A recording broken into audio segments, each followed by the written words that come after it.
All right. We are live, ladies and gentlemen. We just got to let it breathe for a second here to bring on Facebook, and then we're going to get things rocking and rolling. The final MHH podcast before the AFC title game. Welcome in, everybody.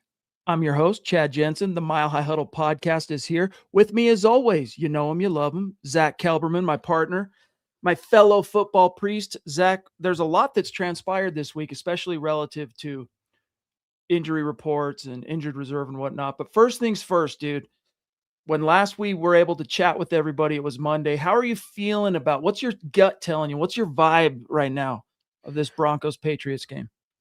I'm pretty, I don't know, optimistically, cautiously confident, Chad, in Jarrett Stidham. I think he's going to right the ship and do enough to put the Broncos in a position to win. I think it's going to be another close game. I feel pretty good about it. I'm enjoying the back and forth, though, between Sean Payton and Kayshon Boutte from the Patriots talking about Cancun, but I'm ready for the game.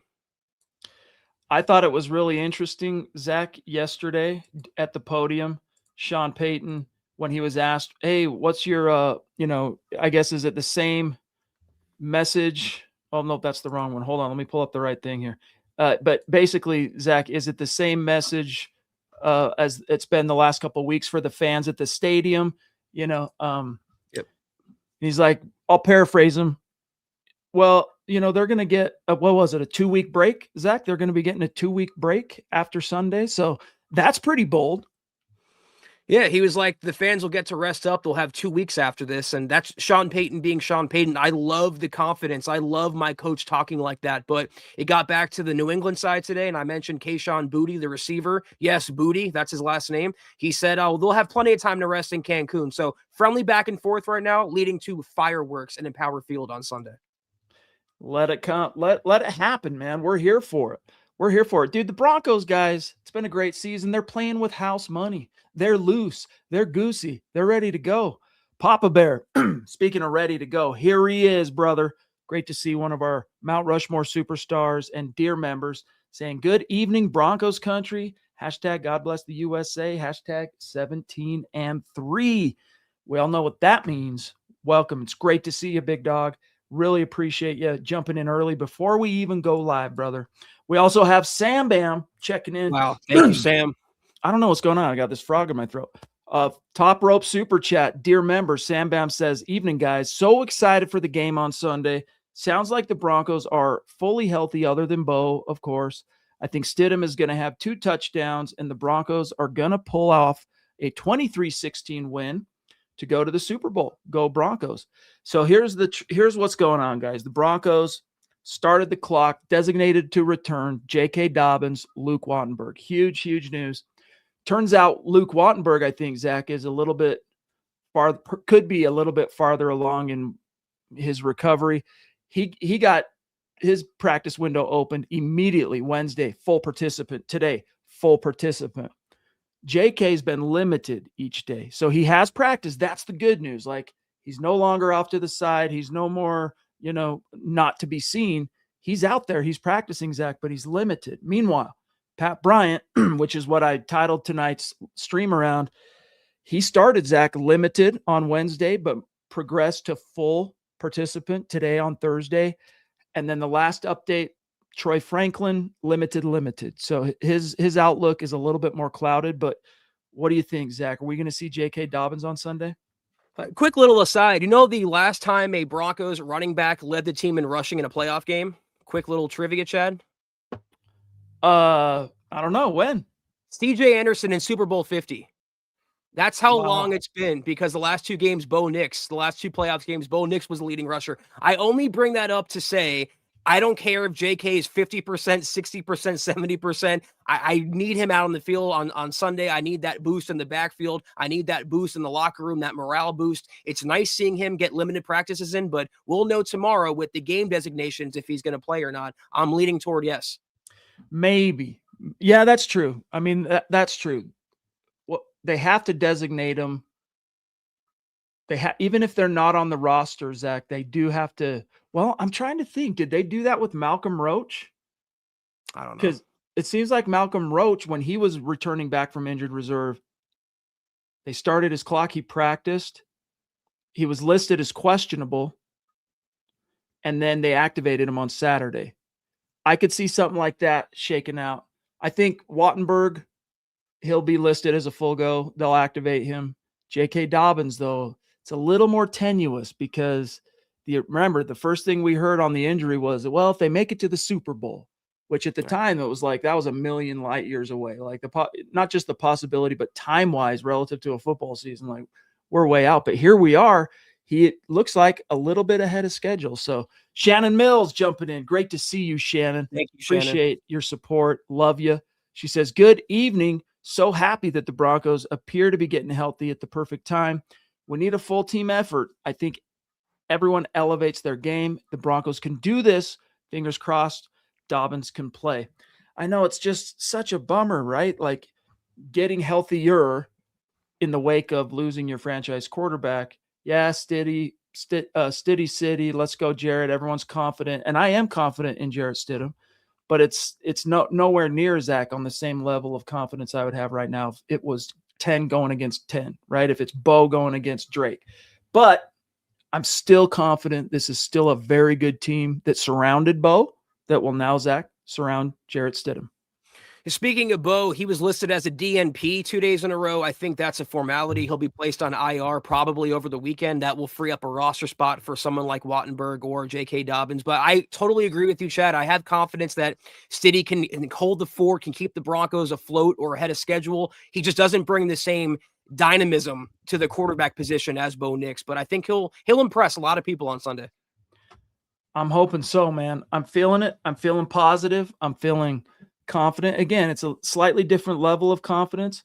And I've talked about this on the show earlier in the week, but really the biggest question marks I have relative to what is the gap between Stiddy and Bo Nix? I mean, there's a reason Bo Nix has been the starter. There's a reason Bo Nix, the Broncos said, as a rookie, we're going with you as our day one guy.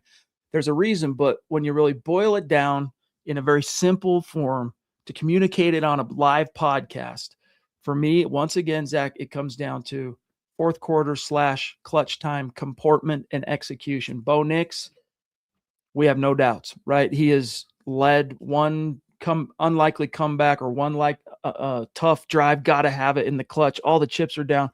We've seen it so many times now that it's just very similar. I mean, I think it's not being hyperbolic to say this. Very similar to when the Broncos with Elway were in a tight spot, 4 minutes, 2 minutes to go. You trusted that Elway was going to get it done. Same with Peyton Manning. And I feel that way now about Bo Nix, even though he's only, just finishing up his second year.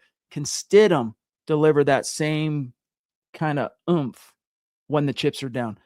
That's the one thing I'm not 100% confident in. I think the bigger gap is with the ceilings in terms of these quarterbacks. The floor is a wash. In terms of that, I think Stidham might actually have the advantage over Bo Nix. But the ceilings, it's not comparable at all. Bo is ascending. He's, I think, one of the 10 or 12 best quarterbacks in the NFL. And Stidham, he's a high-end backup for a reason. But again, though, I do think he'll do enough to keep the Broncos in the game going into the fourth quarter. If he doesn't, then they'll be trailing big. And that's where you need Bo Nix. Like you said, Chad, the fourth quarter heroics, the comebacks. You're not going to have that if you're down by 14 points in the fourth with Jarrett Stidham. So you got to keep yourself right there within 3 points, tied or preferably leading going into the final frame. Well said. Well said, my brother. We got a lot more to get to. And Shannon, thank you once again. Always awesome to see a Mount Rushmore superstar in the house. And thank you once again. Guys, lots more to get to. Before we get back to the chat and today's other topics, including, by the way, we got to get to the head-to-head Broncos-Patriots head-to-head comparison. Guys, we're talking about Goldbelly, all right? Have you heard of it? It's this amazing site where you can get the most iconic, famous foods from restaurants all across the U.S., and it's perfect for game day. It's good for Valentine's or anything else you have going on. It's seriously amazing, guys. Goldbelly will ship you iconic Chicago deep dish pizza from Lou Malnati's, the original Buffalo wings from Anchor Bar in Buffalo, Guy Fieri's unbelievably tasty trash can nachos, real Philly cheesesteaks, or even the legendary Franklin's barbecue straight from Texas to your door. And with Valentine's coming up, guys, they also have great gifts. award-winning dinners, stuff like that from Peter Luger Steakhouse, and the exact cake that was served at JFK's wedding to Jackie O. Yeah, guys, the Philly cheesesteak really caught my eye, and it was absolutely delicious. It was high-quality grub delivered straight to my door, and it lived up to the lofty expectations I had and the legend of the Philly cheesesteak. It was like having a culinary piece of Philadelphia shipped to me hassle-free. Sometimes you don't know what you're going to get quality-wise from online food ordering sites, but Goldbelly absolutely delivers. This tasted amazing, I promise you. So whether you're looking to turn game day into an unforgettable experience with friends or want to impress a loved one on Valentine's Day, go to goldbelly.com and get 20% off your first order with promo code MILEHIGH. That's goldbelly.com, code MILEHIGh for 20% off your first order. All right, guys, we go back to the chat. Let's see what's on Phil's mind here tonight. He says, good evening, Chad, Zach, and Deacon Scott. Gonna get 3 takeaways, 3 sacks, and win 24-17. I love that. So I was just barely reading Luke Patterson's Keys to Victory dropped, and that's been one of my favorite reads of the week at MHH throughout this entire season. And I realized, Zach, that last week Drake May was picked off, fumbled 4 times. Now, granted, you got to remember the elements at Gillette Stadium. It was wet. Not only was it snowing, but it was like a wet kind of snow. And he fumbled 4 times, lost 2 of them. But Zach, in the playoffs, he has not been the perfectly efficient guy that he was. He's gotten the job done, and he kind of answered the bell for the most part in the face of that insane Texans defense last week, Zach. But he has taken 10 sacks in these 2 playoff games. He's thrown 2 picks, and he's fumbled the football 6 times. Yeah, Phil, good point there. I see him kind of like a Josh Allen at quarterback, and very high upside, very high reward, but also high risk. And he might kill you on a deep pass, but he also might turn the football over just as easily. And look what the Broncos did to Josh Allen in last week's game. They harassed him. Nick Benito forced 2 turnovers of his own. That's going to be the same key to victory. Get to the quarterback, get your hands on the quarterback, because good things happen when you do. Well said. Thank you, Tucson Phil. Raj, the string guy, says, Chad, Nix reads defenses better. He's a better runner, and he's clutch in the 4th. That said, he has Peyton as his coach, and I'm confident he will be ready to beat the Patriots. And that's another thing. I mean, I've been saying this, Zach, for most of the season. In Peyton, I trust, echoing the old adage from the Elway days. In Elway, we trust in the offseason when the decisions were getting made and whatnot. But this is more immediate, right? Because Peyton's not only head coach in the game, but he's calling the game offensively. In Peyton, I trust. And I thought it was interesting, too. Chase Daniel, who, of course, is a former acolyte of Sean Payton, backed up Drew Brees for a lot of years in New Orleans. Basically, Zach, relative to the Stidham situation and his upside, echoed the same kind of ethos, which is the mindset of, hey, guys, it's Sean Payton. Trust. I mean, he literally won football games with Jameis Winston, Ian Book, Trevor Siemian in New Orleans when he lost Drew Brees. The guy is a magician in terms of filling in at quarterback or finding someone to fill in and crafting a game plan for him. And what did Sean Payton mention yesterday when he was asked about Stidham and whether he'll be ready? He goes, Stidham's going to let it rip. That's just who he is. That's what we're going to let him do. And I think he's going to acquit himself very well on Sunday. Pro 16, another dear member. What's wrong with me? He says, I'm not even nervous, and I should be. But I just have this strange feeling Denver will win big. I think part of the lack of nerves, because I agree with you, Pro 16. Like, it's kind of one of the benefits of this game.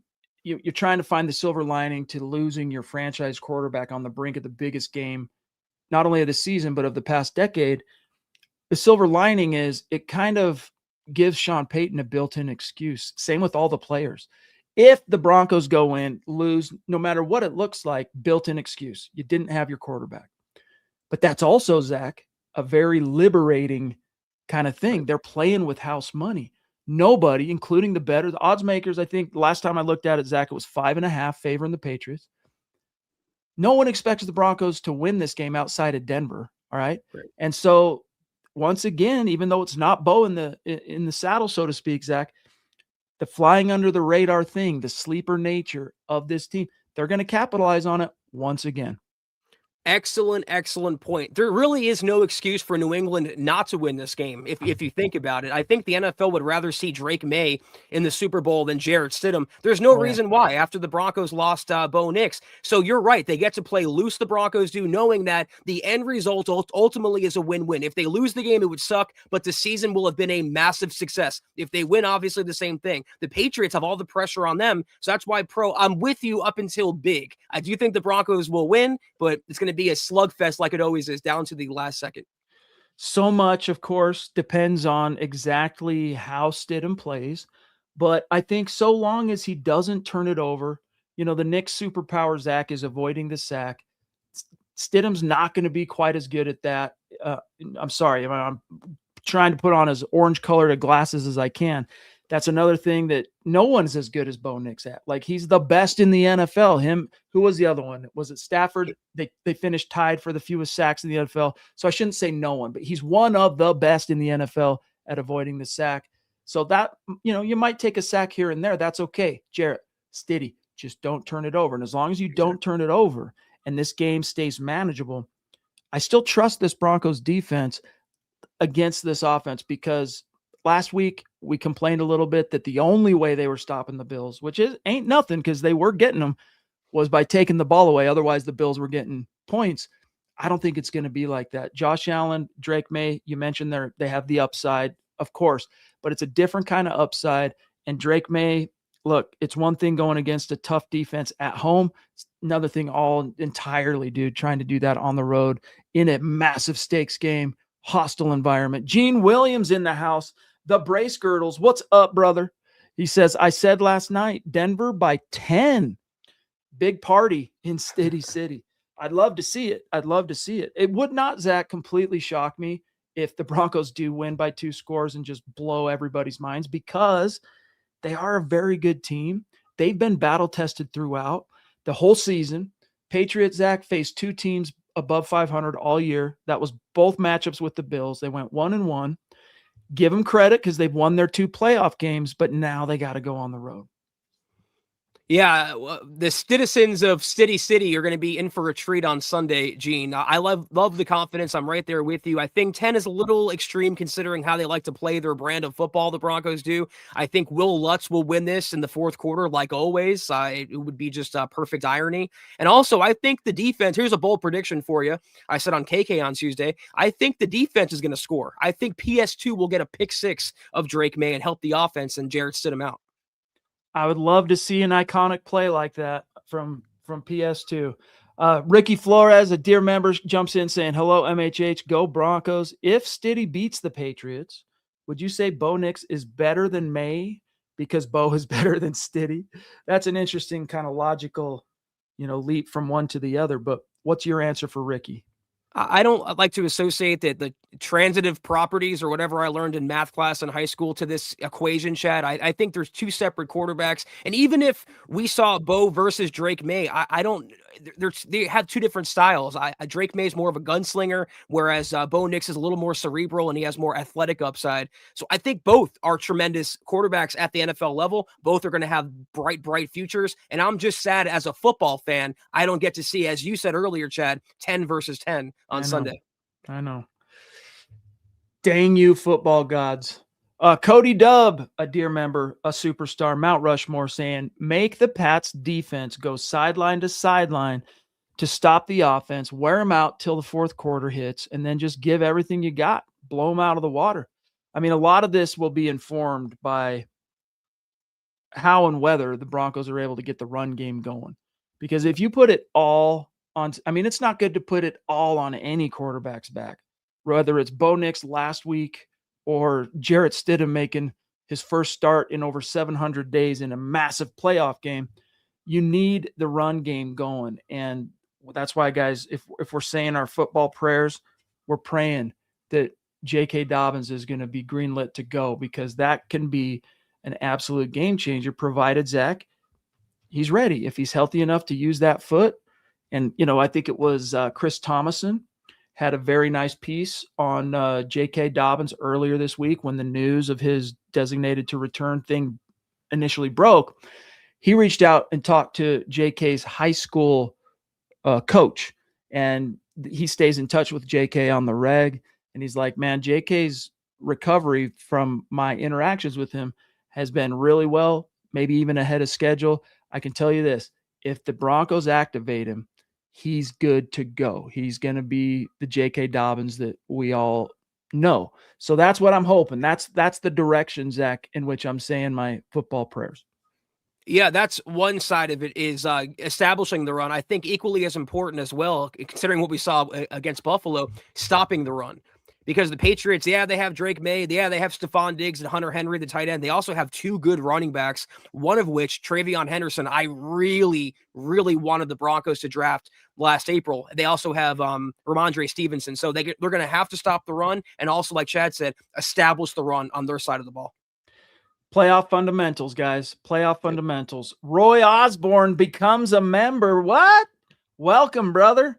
Thank you, Roy. It's great to have you in the fold officially, my brother. And you've already been for a long time a dear member of the community. So thank you for becoming a member, big dog.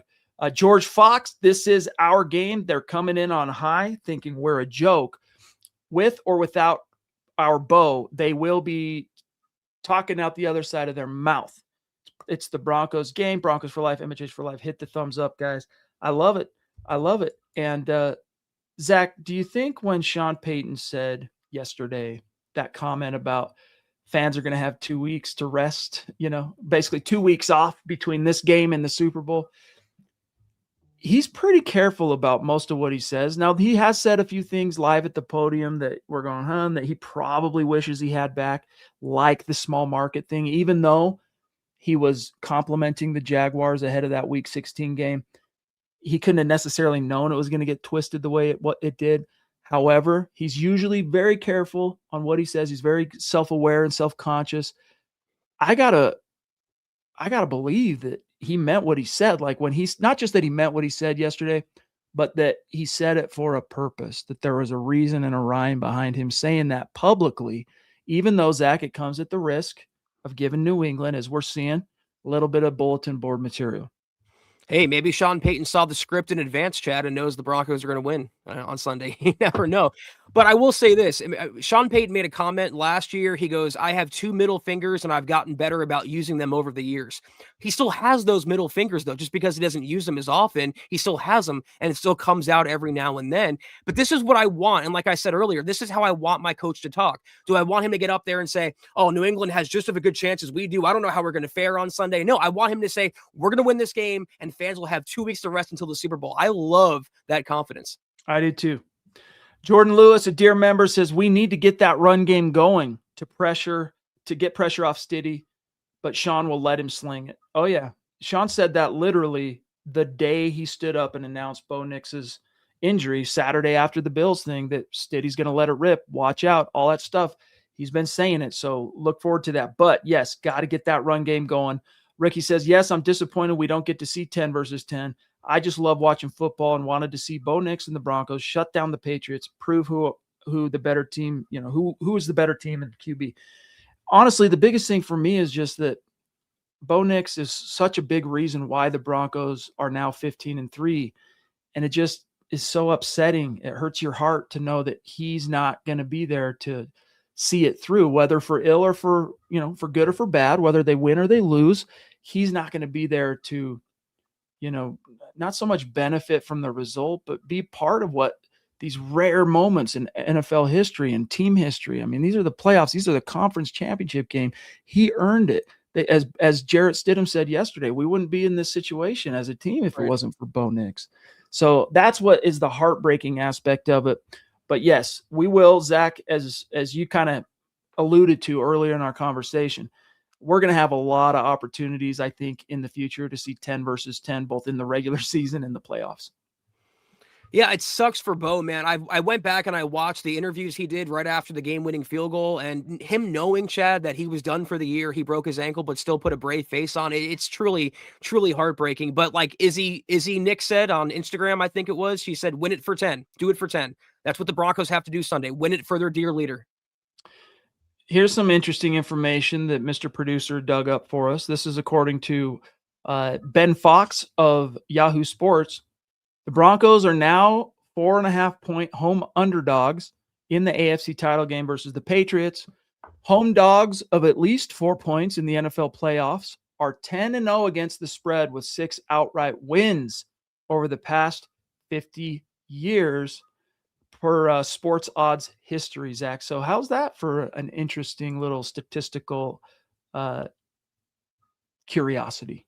I wish the spread could be 45 points. I wish the Patriots were 45-point favorites for this game because the Broncos, like you mentioned, like we've mentioned, like is obvious by now, they play so much better when they're counted out. Pearl says, it appears Stidham loves short and medium passes, so I feel there will be a bunch of that kind of thing. Yeah, I mean, he also throws a really beautiful ball, deep accuracy. I mean, even, again, it was preseason, as we know, going against second-teamers and vanilla defense versus vanilla offense, but man, he was dropping dimes in that game. And look, I'm confident. You think back to those 2 starts, Zach, that he had in 2023. And if you base it solely on what you saw in those 2 games, I mean, after all, Sean Payton gave him a chance to kind of, hey, you want to go out there and blow the doors down. Maybe you're the guy moving forward.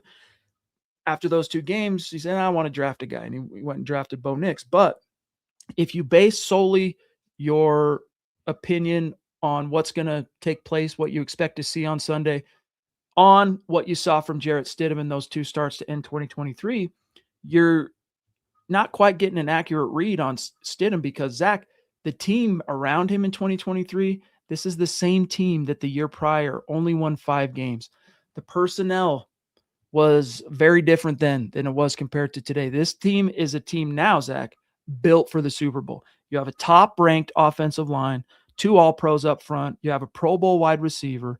You've got a running back potentially, Zach, coming back this week, who would have been well over 1,000 yards if he doesn't get dinged up, was the top 5 rusher in the NFL before his injury. You have a defense that features however many All-Pros, however many Pro Bowlers, led the league in sacks, once again, ranked in the top 10. We'll go through it here in a little bit for the head-to-head. You have all these pieces around Jarrett Stidham, Zach, that did not exist, I'm sorry, in weeks 17 and 18 of 2023. The Broncos have 1 player actively on their roster that caught a touchdown pass from Jarrett Stidham. That's little Jordan Humphrey. But like you said, yeah, it's been a long time. But like you said, if you expecting to see the Patriots version of Stidham or the pre like 2023 version, you're going to be sorely disappointed. I think he'll impress a lot of people on Sunday. I do too. Good to see Shiloh's in the house, another dear member. What's up, buddy? Let me see here. Before we get to the head-to-head, I want to see. Oh, we got the Ronk. Oops, sorry, real quick. Ronk, and we got Eric dropping a super sticker. Thank you, Eric. Appreciate you, big dog. Dear member as well. Shannon, wow, jumping in again. Thank you so much, my friend. Mount Rushmore, hashtag baby. She says, which wide receiver do you think will get the majority of targets? Will it be Sutton? Will it be Mims? Will it be Bryant? Zach, could it be one of the practice squad guys likely to get elevated for this game that he's been throwing to every single day on scout team for the season, like a Bandy or a Elijah Moore? Removing Evan Ingram from the equation, what's your answer for Shannon? That would have been one of my top guesses. Hopefully Evan Ingram makes a reappearance because he could be that safety valve, and Jarrett Stidham, more so than Bo Nix, likes targeting the middle of the field. But I have to think he'll go to old reliable here, Chad. If the Broncos do have a wide receiver 1, a possession receiver, a safety valve, when he catches the ball, that would be Courtland Sutton. So good question, Shannon. I'm going to just take a wild guess and say that Sutton will lead the Broncos in targets. I agree. And listen, that doesn't mean, though, that you're not going to see something out of Marvin Mims. I mean, if last week, first of all, I would have thought, Zach, that his contributions down the stretch in 2024 would have been a light bulb realization for Sean Payton and company, but apparently it wasn't, because he was hardly featured at all on offense. It was almost like, Zach, he was being preserved to just be the return guy. Like, we just need you doing that. And what he turned in his performance against the Bills last week, just clutch play after clutch play, and that speed, baby. They're going to use it. They're going to take some shots. They're going to rip it. You're going to see it happen. And Mims, as the vertical threat, watch out for that. If Bryant plays, he'll get a lot of targets, but Sutton's going to be the go-to guy. Sutton's going to be, Zach, the most trusted guy for a reason. It's actually a small miracle that Pat Bryant cleared concussion protocol within the same week. Usually it's a 1-game absence at minimum. The NFL doesn't play with their concussion protocol, but Pat Bryant's on the field. He was in a big Guardian cap, those goofy hats, but he'll be on the field Sunday, and that's such a big boost for Jarrett Stidham to have that sure-handed receiver out there. No doubt. No doubt. Looking forward to it, Shannon. But as Zach said, too, this is a game where, we talked about going into the Bills game. For example, my X factor was Marvin Mims. And remember, this was with a healthy Pat Bryant and a healthy Troy Franklin going into the game. Both those guys got hurt in the first quarter. X factor this time around for me is Evan Ingram. Like, I think he's one of the little aces up the sleeve that Sean Payton and Jarrett Stidham are going to have, because we don't know all the reasons why it was kind of a failure to launch in year one with Evan Ingram. I do think some of it, as much as we all love Bo Nix, some of it had to do with just Bo Nix's preferences for the kind of reads and routes he's comfortable hitting and throwing to. Most of, if you think about it, Zach, the most of Ingram's targets were the little in the flats dump offs. Yes, there were a few plays where he was running a post out, or I don't remember him any seams. I mean, there was even a little screen in that touchdown. I think it was his only touchdown of the season in Philly. I don't remember seeing him running down seams very often with, going like this with the ball on the way. So that kind of thing, I think, is back on the menu, because Stidham, difference in, as you talked about, ceiling and all that stuff. We talked about sacks, negative plays, etc. But Stidham will utilize all areas of the field. He's a pocket guy. If it's there, he'll throw it. Yeah, Sutton or Bryant or Franklin or whoever, they might lead the Broncos in targets, Shannon, but I think Evan Ingram can lead the Broncos in catches on Sunday. Again, middle of the field, you find the soft spot, sit down, and let Jarrett Stidham find you the ball, keep the chains moving, keep you ahead of schedule. He's going to be a big part, I think, of the game plan. But thank you so much for the super again. Yeah, and yeah, love you, Shannon. And as Quentin says, hey, don't forget about Lil Jordan Humphrey. We're definitely not. As Zach mentioned, he's the only Broncos quarterback, the only one still on the roster who's caught a touchdown from Jarrett Stidham. So there is that. Kind of interesting. We shall see exactly how it shakes out. Justin says that it's going to be a low-scoring grind. There will be a couple key plays that'll define whether Denver moves on or New England. Agreed. That's kind of the complexion I'm seeing in my head at this stage. Todd says, I really think that Mims needs a bigger role in the offense. He was on fire against the Bills. I agree. And I don't know. We heard, I think it was Ingram, if memory serves, Zach, talking about how Mims had been dealing with some kind of obstacles relative to his body. In other words, injuries this season. We know one of them for sure, right? He suffered the concussion in was it the Cowboys game? Yeah, the Cowboys game. So he missed the Texans game. He missed that Thursday night Raiders game that Dobbins got hurt in. But I'm not aware of any other injury that he suffered officially that was ever on the injury report. So I'm not exactly sure what Ingram was talking about, but maybe that played a part, Zach, whatever it was, in his lack of usage on offense. But whatever that was, put it in the past, let it die in the past. Mims needs to be a part of this passing offense, not just gadget, not just line up as a running back and run a wheel route like you saw for most of the regular season usage out of him offensively. Running downfield, dude, as a wide receiver, he creates separation, and when the ball goes his way, he just does not disappoint.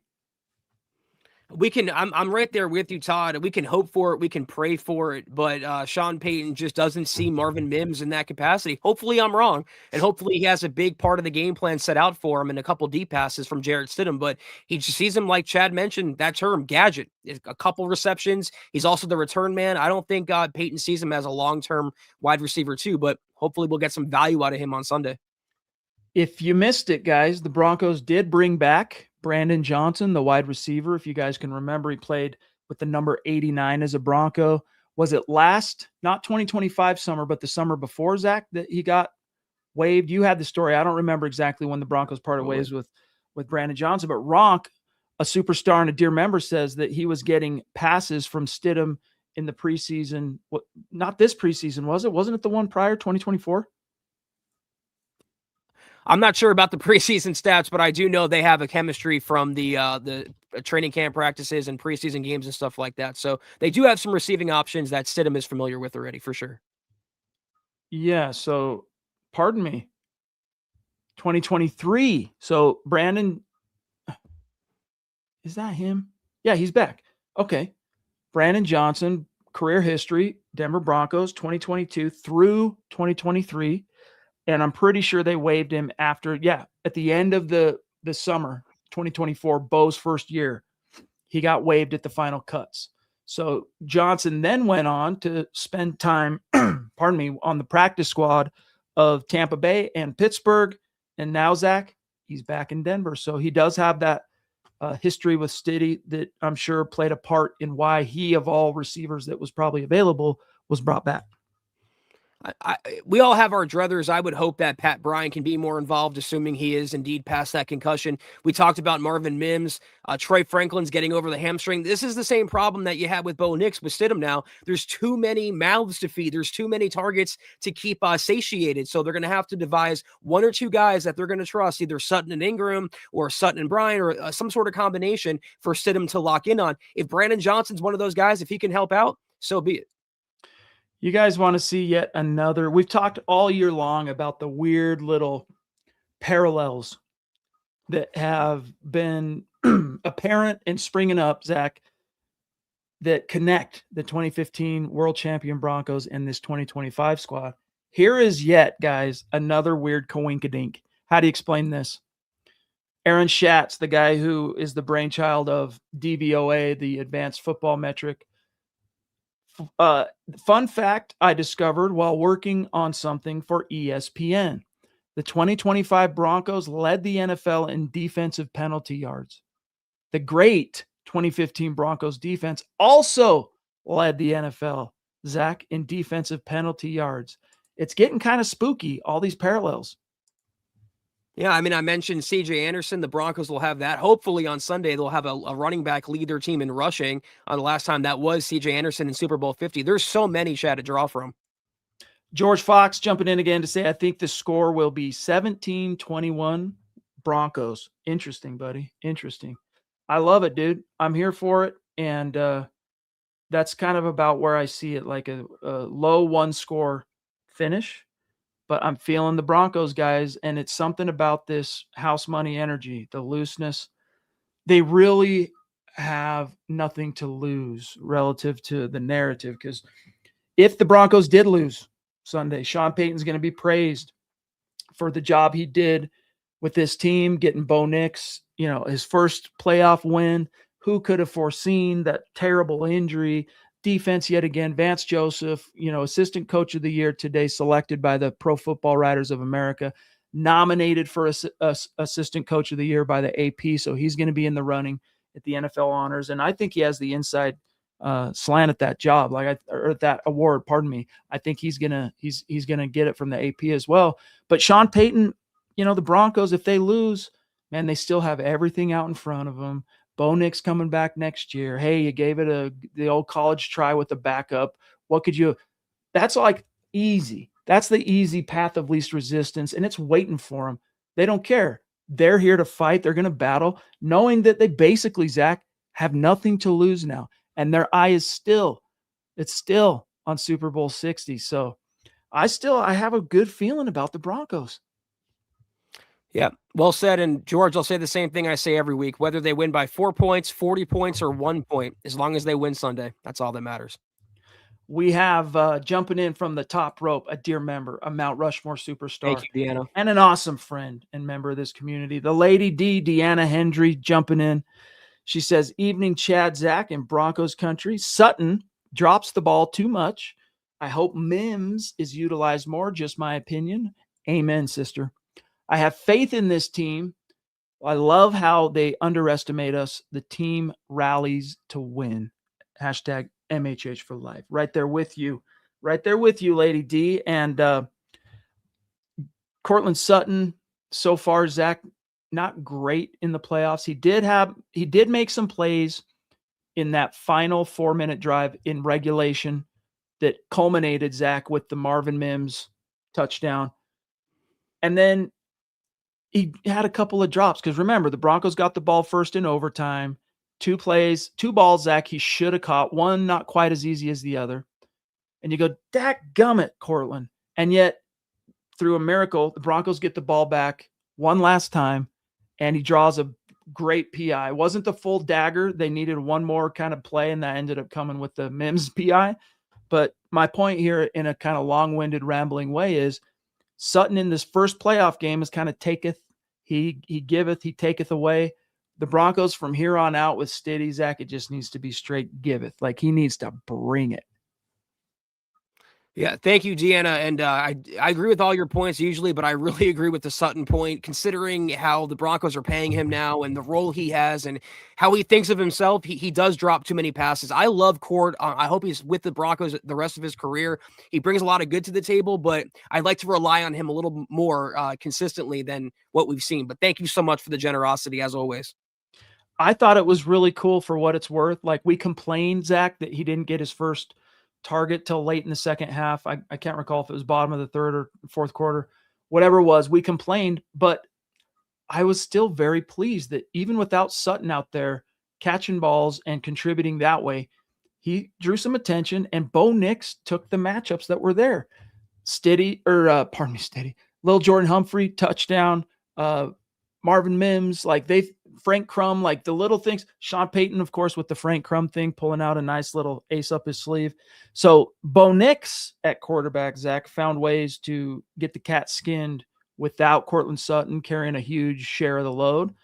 But I think with Stiddy, considering it's his first real action in a couple of years and it's the stakes that they are, man, this is when you need your team captain and Pro Bowl wide receiver to be that team captain Pro Bowler in terms of production. And your head coach who's making $18 million a year, who says this is a Super Bowl team and he's this great coach and all that, go out there and prove it. Do what you did in New Orleans when you lost Drew Brees. Work that magic, Sean, because I know it's possible. We love you, Lady D. Thank you so much. So excited for Sunday. Shiloh jumping in on Super Chat, dear member. Aqib Talib's pass interference and fighting and Vaughn's offside yardage, explaining, of course, the Aaron Schatz stat that the 2025 Broncos led the NFL in defensive penalty yards exactly 10 years after the 2015 Broncos defense led the NFL in defensive penalty yards. So right there with you, big dog. Those were good, fun times, man. I still love Aqib Talib. Ronk says, hit those thumbs up, subscribe, become a member, MHH, become a Mount Rushmore supporter. Love it. Yeah. Join the podcast Discord, link in the description, guys. All right, let's see here. Zach, about ready to do the head-to-head, but I wanted to see, what was it from right here? Justin says, hold on. It's not house money. It's how a team that's feeling tight, right, wound up, how they play and feel. There are 50 other people on that roster and 10 other people on the field at any given time. So one injury is always one play away.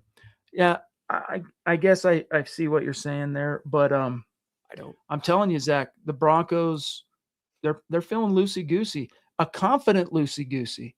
You know, like how many times during this season did you hear me say, for example, I want to see Bo, or coming out of a game saying, hey, Bo just seemed a little tight, little like he was pressing a little bit. And the games in which, he had the big production or massive comeback, whatever, those were the games where he just kind of gave up the ghost and played loose, played free, led to execution, including that Giants game, Zach, that we were there for, where it was like, there's no way we're winning this game. And yet we got plenty of time left. So let's go score some points and see what happens. History gets made. So there's a big difference between playing tight and being under pressure, being the favorite, expected Zach to go on the road and win in an AFC championship game versus the team that just lost its, Peyton Manning, Tom Brady, John Elway, whatever. It's starting guy no one's expecting Bubby Burster to win this game. That's Broncos got them right where they want them. Yeah, I don't see how the points were correlated there, but that's your prerogative and you're entitled to it. All right. So shall we, yeah, Jordan, Brandon Jones according to Sean Payton, ahead of the Bills game, I think it was his Wednesday presser last week, said, we're not seeing Jones again, even if this team makes the Super Bowl. All right. The time has come to take a look at the head-to-head comparison between the Denver Broncos. Let me close a couple tabs here. And the New England Patriots. Now, on this sheet, we have a couple options, Zach. We have the regular season head-to-head, which I think is important. We should spend most of our time on. Not necessarily most of our time, but plenty of time. And then the playoffs only stats. So we're going to take a look at that. But first things first, you got the NFL's, well, 2 of the 3 NFL teams that won 14 games this year. Broncos edged out the Patriots for the 1 seed. Despite having a -3 turnover margin, the Patriots, Zach, +3 turnover margin in the season. Broncos finished 7th in time of possession. Patriots finished just ahead of them, barely, by 18 seconds, 6th. Offensively, though, look at all this greenery for Drake May. 3rd in yards, 2nd in points, averaging 29 points per game, by the way. They did have a much easier schedule, but 29 points per game. 6th in rushing, 4th in passing, only 8 interceptions. Bo Nix was picked off 11 times for comparison. 8 fumbles lost, though, to the Broncos' 6th. They had 16 total giveaways, tied them for 9th. Broncos had 1 more, which pushed them just outside the top 10 for fewest. Sacks allowed, though, Zach. Look at this number. You know, John Gruden talks a lot about the importance of the sack differential, meaning the number of sacks you've given up, or I guess a better way of putting it is the number of sacks your team gets minus the number of sacks you've allowed. And the Broncos have an unprecedented in the history of the NFL sack turnover differential, because not only did they lead the league in sacks, they led the league in sacks with a nearly historic number. And Bo Nix, their quarterback, finished as the first, the least sacked quarterback in the NFL. Meanwhile, Zach, we'll look at the defense here in a second, but Drake May was sacked 48 times. And 3rd down, though, 6th, the Patriots. Red zone, middle of the pack. And then the Broncos, 3 green areas. They finished top 10 in yards, net yards, 6th, lost fumbles, and tied for 1st in the sacks department. So let's just real quick, your thoughts on these regular season offensive comparisons. Well, it's kind of redundant for me to analyze the Broncos because that was all with Bo Nix. Different quarterback, different style of play, different game plan. For the New England side, we all knew they were good. The one area they do struggle, though, as we mentioned, is the red zone. So if the Broncos can clamp down, they can hold the New England offense in check. But they are definitely imposing. And that's why I say we don't have to compare Bo and Drake May. Both are really, really good quarterbacks with very bright futures ahead of them. All right, let's look at these defenses. I mean, there's a reason these guys are in the playoffs. They had a great offense and a very good defense. Starting with the Patriots, they finished 8th in yards. All right, the Broncos finished 2nd. They finished 12th in yards per play, though. Broncos finished 1st. They finished 4th in points per game, giving up 19. Broncos finished 3rd, 1 spot ahead of them, giving up 18.3.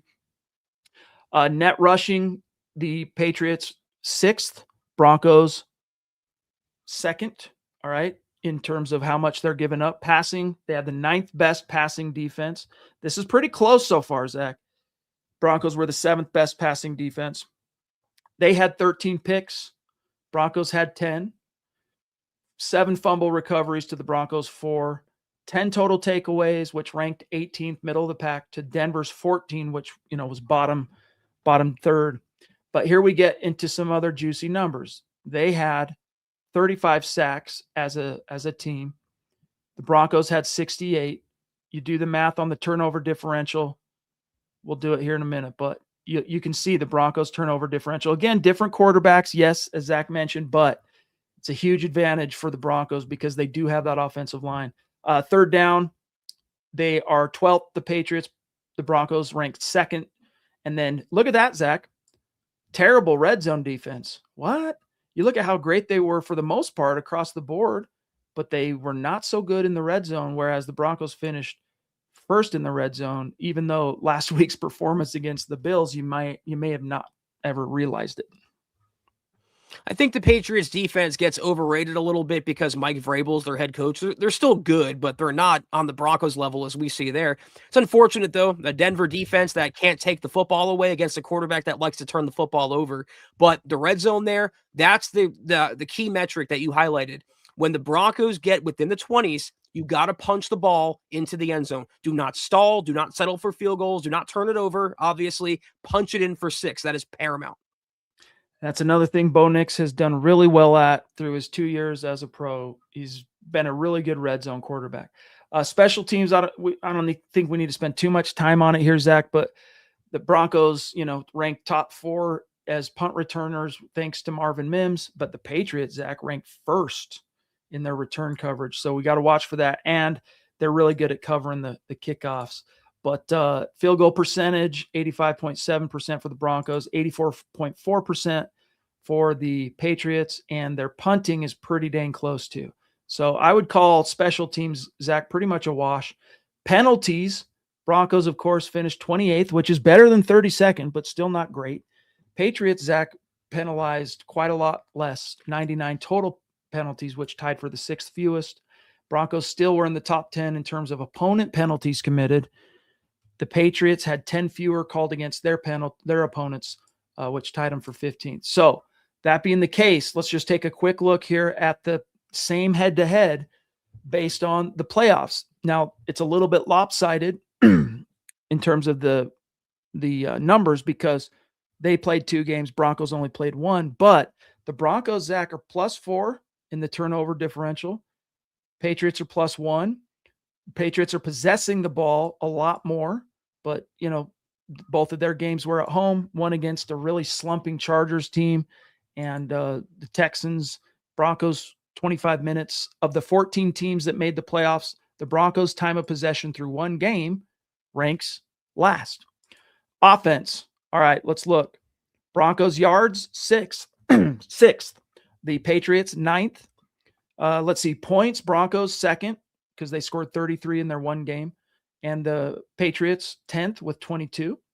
They did play 2 really good defenses, though. So net rushing, Broncos, though, only one team with fewer rush yards in the playoffs this year. Patriots, Zach, 6th. Net passing, 3rd. Wow. 3rd to Drake May. Look at that. 10th among the 14 teams. Picked off twice, 3 fumbles lost. That's 5 giveaways. Broncos only had the 1. 3rd down, real quick. Sacks, first of all, 10 sacks they've given up. Broncos have given up 0, but they've played twice the number of games, Patriots. Keep that in mind. 3rd down, Broncos tied for 5th. They're at 11th. Red zone, Broncos 11th. They're tied at 11th together. All right, defense. Well, first of all, Zach, before I move to defense, anything here jump out to you between these 2 playoff offenses? Not really, again, because Bo Nix played the first game. One team played 2 games versus a team that played 1 game. The stats are all diluted here, but I will say, looking at the numbers from the New England side, it looks like what they did in the regular season was not a fluke. They are pretty much a top 10 offense across the board. All right, defense. This is let's see, Broncos dead last because they did give up almost 500 yards of offense to the Bills. They did go deep into overtime too, so keep that in mind. The Patriots rank 2nd. They've only allowed 224 yards per game. Points, less than 10. That's 2nd in the playoffs. Broncos tied for 12th, giving up 30 in their one game. So let's see, real quick. Sacks, this is off. They didn't copy the sack information. So we'll come off this for now.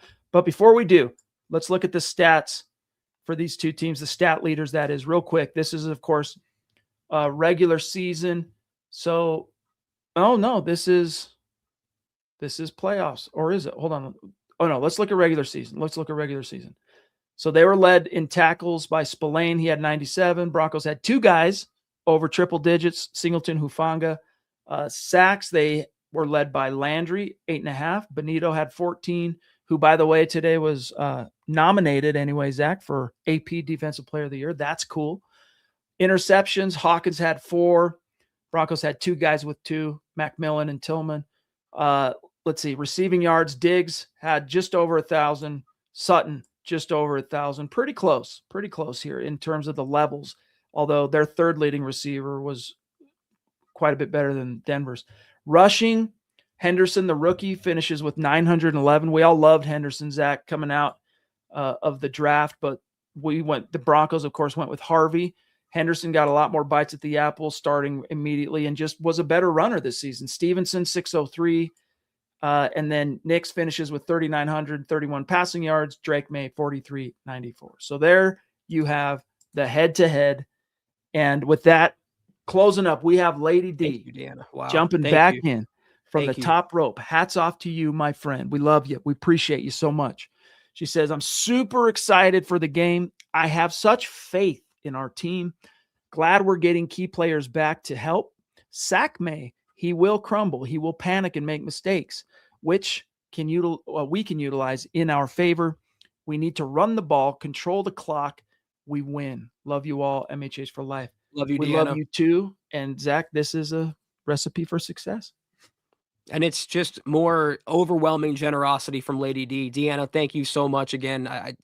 I don't think I've said a sentence more in my life than thank you so much, Deanna, over and over, but I mean it every single time, and you deserve to hear it. So thank you again, and we love you too. Go Broncos. Hope you're staying warm up there and give our best to David. We love you so much. Thank you, Lady D. Let me check real quick here from Mr. Producer. Oh, we got some other interesting. You guys want to hear some other interesting little factoids real quick? We're almost out of time, but I guess I'll share screen this. So here is Deanna. Everybody, you'll get a kick out of this. Next gen stats. Drake May recorded a plus 62.8 EPA on passes over 20 air yards in the regular season, which was the most in the NFL. The Broncos defense allowed the lowest deep completion percentage, 20.3%, and held Josh Allen to 0 for 9 deep with 2 interceptions last week. Zach, how about that? Yeah, it's pretty interesting. Very interesting. We also have here one more. I'm going to drop in this same bucket. Hang tight 1 second here. Be a little bit faster than doing it the other way. All right, you guys are seeing this as it loads. NFL Game Day, the list of teams to accomplish this feat in consecutive seasons since 1982. Only the Raiders, 84, 85, 86, and the Broncos, 24 through present. End of list. 7 or more sacks by 4 different players for the second straight season. Nick Bonito, John Cooper, John Franklin Myers, Zach Allen. Really cool. Gotta love that. Good find, Mr. Producer. And we need that defense to play at maximum capacity on Sunday. We need more of the pre-bye week Broncos defense to confound and limit Drake May and the Patriots offense. I think Drake May is going to make some bad decisions. The one thing that gives me a little bit of pause is, the Patriots with Josh McDaniels and Tom Brady in the playoffs, they never could get over the hump when they came up against Denver in Denver, right? Like that. But Josh McDaniels post the Peyton Manning era sticks around New England for a while, but then Zach, he goes to the Raiders and does not lose to the Broncos, which I hate. That galls me to this day. I freaking hate that. He's got the fact that he gets to go against the Broncos once again, the team for whom he served as head coach and was fired many years ago now. But how much does that concern you at all, Zach? Not only that, but if anybody knows, if there's a coach that knows Jarrett Stidham as well as Sean Payton, it's Josh McDaniels. Yeah, but it cuts the other way too. If there's a player that knows McDaniels, it's got to be Jarrett Stidham. That can help the Broncos out as well. So, and when the Broncos, Chad, if they're a team of destiny, as we both believe, then they can have Bill Walsh on the sidelines. It won't matter. I think the Broncos win this game. It's going to be so fun, guys. Where are we at? 59. All right, guys. We got a couple messages for you. Then we're going to take one last look at the chat. Do not go anywhere. Tremendous episode, as always, of the Mile High Huddle podcast. If you're not doing so, please follow us on X at the MHH pod. You can follow the main account on X at Mile High Huddle. Chad at Chad and Jensen, myself at Kelberman NFL, and Scott, our producer, at Scout Kennedy. If you guys want some merch like we're rocking each and every single podcast, check out MHHmerch.com. Get you some. If you haven't done so yet, drop us a like at Facebook.com/MileHighHuddlePod. You can find us on Instagram at Mile_High_Huddle. If you haven't done so yet, join the brand new MHH Discord channel. The link is in the description below. Hope to see you all there. If you're listening on Spotify or Apple Podcasts, make sure you're leaving your Football Priest a 5-star review for a chance to win some merch each and every single month. But if anything, y'all, please, very important as always that you subscribe, you like, you share this video and every video you see on the MHH channel. It really helps us grow and reach more Broncos fans just like you. I love it. A few flash comments here from the members. Justin says, seeing the stats laid out for the offense kind of pops more than I'd expect. LOL. We're getting a little spoiled with Knicks all of a sudden. Feels good. We deserve it, man. Wandered the desert for too many a year. Shannon, no worries. The Pats lost to the Raiders. Never forget that. Yeah. String guy, all joking aside, I see a very close game with Denver winning by 3 in the final 2 minutes. Jonathan on Facebook, Broncos win 26-20. And yeah, very true. Number 1 pole position in 2025, MHH Mount Rushmore, Lady D. Okay, let me see. Phil says, going to be fun to see Stiddy throw to Caleb Lohner for a touchdown. We'll see. Lohner, of course, Zach, is on the practice squad. Got elevated last week, and then they didn't dress him. So, I don't know. That was kind of weird. I don't know what to quite make of that. But, guys, before we dip on out of here, we got a mile-high salute and a very special shout-out to the great Super Chat Superstar supporters and dear members helping us keep the lights on in what has been a tremendous season for the Broncos. Starting with, we got, of course, the Lady D, multiple top rope supers, the ladies of MHH, Shannon Mills showing out as well, Papa Bear, Sam Bam, we got Tucson Phil, we got Gene William, we got George Fox, Roy becomes a member, Eric, appreciate you, pal, with the super sticker. Let me see. Shiloh jumping in. Good to hear from you and see you, pal. And I think that pretty much covers it. We love you guys. Tomorrow, look for the official prediction from your football priests. It'll drop around lunchtime, noon Mountain Time. The Mile High Roundtable. Not only mine, Zach's picks and predictions, but everybody at MHH. So that'll be dropping at Broncos on SI. Easy to remember, though. Just milehighhuddle.com gets you to there just as easy. And then Zach and I, we see you for the halftime stream of Broncos-Patriots. And then, of course, the victorious Zach gut reaction. Let's go. Yeah, this is not going to be the last gut or the halftime stream. We will see you then, though, for both those things. Have a great start to your weekend. Take care as always. Go Broncos.